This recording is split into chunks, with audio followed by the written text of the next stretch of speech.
Welcome to lifestyle superior channel. எல்லோரும் எப்படி இருக்கீங்க? நாங்கள் இங்கே ரொம்பவே நல்லாயிருக்கோம். மார்னிங் ரொட்டீன் பார்க்கலாமா?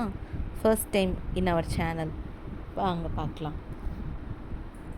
எப்போவுமே எல்லார் வீட்லேயும் நடக்கிற அதே விஷயந்தான், காஃபி ஆர் டீ. அதுதான் ஃபஸ்ட்டு எடுத்தோடனே போகிறது.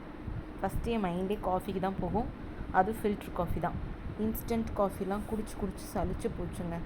சின்ன வயசில் எப்போ பார்த்தாலும் எங்கள் அம்மா காலைல எழுந்திரிச்ச உடனே போய் அந்த 2 ரூபா பேக்கெட் 5 ரூபா பேக்கெட் இன்ஸ்டன்ட் காஃபி பவுடர்லாம் வாங்கிட்டு வந்து காஃபி போட்டு தருவாங்க. அதுக்காக நான் வெயிட் பண்ணிகிட்ருப்பேன்.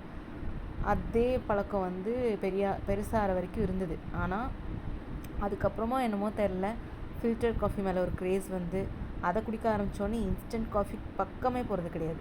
ஃபில்டர் காஃபி அவ்வளோ டேஸ்ட்டாக இருக்குது. அதுக்காக இன்ஸ்டன்ட் காஃபி டேஸ்ட் இல்லைன்னு சொல்ல வரல, அதுவும் நல்லா தான் இருக்குது. பட் அதை விட இது கொஞ்சம் பெட்டராக தான் எனக்கு ஃபீல் ஆகுது. ஸோ அதை குடிச்சிட்டு டேவை ஸ்டார்ட் பண்ணால் அந்த டே கடன்னு ஓட ஆரம்பிச்சிடும். எஸ், அதே மாதிரி நைட்டுக்கு வந்துட்டு பச்சைப்பயிர் தோசை பண்ணலான்னு சொல்லிவிட்டு, சரி அதை ஊற வச்சிடலாம், டிஃபன் பண்ணுறதுக்கு முன்னாடி அதை பண்ணிட்டோன்னா ஒரு 8 hours நல்லா வந்து ஊறிடும் இல்லையா? ஸோ அப்போ வந்து நம்ம இன்ஸ்டண்ட்டாகவே அந்த தோசையை வந்து அரைச்சி ஊற்றிக்கலாம். நம்ம அரைச்சிட்டு அதுக்கப்புறம் 8 மணி நேரம் ஊற வச்சு பண்ணுறதுன்றது சம்டைம்ஸ் சோம்பேத்தனமாக இருக்கும். அதனால் நைட்டுக்கு என்ன பண்ணலான்றதை காலையிலேயே முடிவு பண்ணிட்டோன்னா ரொம்ப ஈஸியாக இருக்கும். அதுக்காக வந்துட்டு நான் பச்சைப்பயிர் தோசைக்கு வந்து ரெடி பண்ணி ஆரம்பிச்சிட்டேன். இது வந்து பெசரட்டுன்னு கூட சொல்லுவாங்க. ஸோ எஸ், இதுக்கு வந்து 1 டம்ளர் பச்சைப்பயிறு, 1/2 டம்ளர் பச்சரிசி, இது ரெண்டுத்தையும் போட்டு நல்லா தண்ணி ஊற்றி கழுவி வாஷ் பண்ணி ஊற வச்சுட்டேன். 8 hours கண்டிப்பாக ஊற வச்சுருங்க, நல்லா சூப்பராக வரும். அப்புறம் பார்த்திங்கன்னா கடலை நல்லா க்ளீன் பண்ணி தண்ணி தெளித்து அது நல்லா சூப்பராக இருக்கும். அந்த சவுண்டு எனக்கு ரொம்ப பிடிக்கும். அந்த தண்ணி தெளித்து அது அந்த சட்ருன்னு ஒரு மாதிரி சவுண்ட் வரும் இல்லையா? அது ரொம்ப எனக்கு இன்ட்ரெஸ்டிங்காக இருக்கும். அதுக்காகவே தண்ணி தெளித்து விளாண்டுலாம் பார்ப்பேன். சப்பத்தனமாக இருக்கும் தான் இது சொல்கிறதுக்கு கேட்குறதுக்கெலாம். ஆனால் சில பேருக்கு சில இது சாட்டிஸ்ஃபைங்காக இருக்கும்ல, அந்த மாதிரி தான்.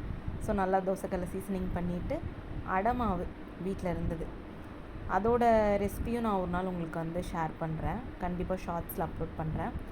அடமாவு வந்து என்ன மாதிரி ரேஷியோவில் வந்து நாங்கள் ரெடி பண்ணுவோம் அப்படின்றத வந்து உங்களுக்கு கண்டிப்பாக ஒரு ஷார்ட் வீடியோ வந்து அப்லோட் பண்ணி சொல்கிறேன் நான். அதுவுமே வந்து அடங்கும்போது கெட்டியாக முந்தியெல்லாம் அப்படியே தட்டுவாங்க. ஆனால் இப்போ நாங்கள்லாம் வந்து தட்டுறதெல்லாம் வந்து வேலைக்காகாது, ஈஸியாக தோசை மாதிரியே ஊற்றிட்டு போகணுன்றதுக்காக இந்த மாதிரி ஒரு மெத்தடில் வந்து அடமாவை வந்து ரெடி பண்ணிக்கிறது. ஈஸி டு கோ அப்படின்ற மாதிரி வந்து ஈஸியாக பண்ண ஆரம்பிச்சிட்டோம் நாங்கள். ஆனால் இதுவுமே நல்ல டேஸ்ட்டாக தான் இருக்கும். ஆனால் அடை வந்து என்றைக்குமே புளிக்கணுங்க, புளிச்சா தான் நல்லாயிருக்கும். ஸோ அத்தை வந்து காலையிலேயே வந்து சமைச்சிட்டாங்க ஏர்லியராகவே. அதனால் அந்த சாம்பார் வச்சு இன்றைக்கான மெனுவை வந்து கம்ப்ளீட் பண்ணியாச்சு. இந்த மாதிரி நிறைய வீடியோஸ் வேணும்னா லைக் பண்ணுங்கள், ஷேர் பண்ணுங்கள், கமெண்ட் பண்ணுங்கள், அண்ட் மறக்காமல் சப்ஸ்கிரைப் பண்ணுங்கள். Thank you so much. இது மாதிரி நிறைய வீடியோஸ் வந்து அப்லோட் பண்ணுறேன். தேங்க்யூ.